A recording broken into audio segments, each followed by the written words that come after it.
வணக்கம். பெண் பத்திரிகையாளர்களை அவதூறாக பேசியதாக பார்த்தவனால் முன்னாள் பாஜக தலைவர் அப்பொழுது எஸ்.வி. சேகருக்கு 1 மாதம் சிறை தண்டனையானது விதிக்கப்பட்டிருந்தது. கடந்த 2018ஆம் ஆண்டு அப்போதைய தமிழக ஆளுநர் பன்வாரிலால் புரோஹித் ஒரு பெண் பத்திரிகையாளரை கன்னத்தை தட்டியதற்காக அவரை கன்னத்தில் பார்த்தவனால் தட்டியதாக புகார் எழுந்தது. அப்போது எஸ்.வி. சேகர் அவர்கள் முகநூலில் பெண் பத்திரிகையாளர்கள் குறித்து ஒரு அவதூறான கருத்துக்களை அப்போது பகிர்ந்திருந்தது மிகப்பெரிய ஒரு சர்ச்சைகளை கிளப்பியது.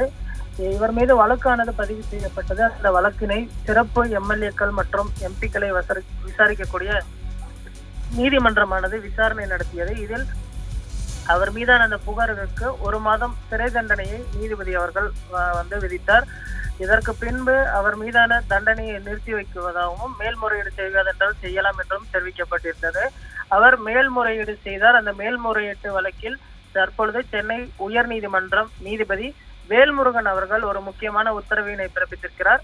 எஸ்.பி. சேகர் அவர்களுக்கு 1 மாத சிறை தண்டனையும் ரூபாய் 15,000 அபராதமும் விதித்து உத்தரவிட்ட அந்த உத்தரவினை மீண்டும் உறுதி செய்து உத்தரவு பிறப்பித்திருக்கிறார். உச்ச நீதிமன்றத்தில் மேல்முறையீடு செல்வதென்றால் செல்லலாம். அதற்காக இந்த தண்டனையினை தற்பொழுது 3 மாத காலம் நிறுத்தி வைப்பதாகவும் அவர் தெரிவித்திருக்கிறார்.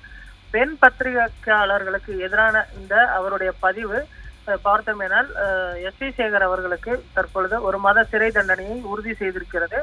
அவர் தற்பொழுது சிறை செல்ல இருக்கிறாரா அல்லது உச்ச நீதிமன்றத்தில் மேல்முறையீடு செய்ய இருப்பாரா என்பதனை பொறுத்திருந்துதான் பார்க்க வேண்டும். இதற்கு முன்பு இந்த வழக்கினை நீதிபதி ஜெயவேல் அவர்கள் பிறப்பித்து 1 மாத சிறை தண்டனை விதித்தது குறிப்பிடத்தக்கது. தற்பொழுது இந்த 1 மாத சிறை தண்டனையை நீதிபதி வேல்முருகன் அவர்கள் தற்பொழுது உறுதி செய்திருக்கிறார். மீண்டும் அவர் உச்ச நீதிமன்றத்தில் மேல்முறையீடு செய்வதற்கான அந்த வாய்ப்புகள் இருக்கிறது. அவர் தற்பொழுது சட்ட வல்லுநர்களுடன் ஆய்வு செய்து வருகிறார். அவருடைய வழக்கறிஞர்களுக்கு ஆய்விற்கு பின்பு அவர் மேல்முறையீடு செய்வதற்கான அந்த வாய்ப்பு என்பது இப்பதாக சொல்லப்படுகிறது.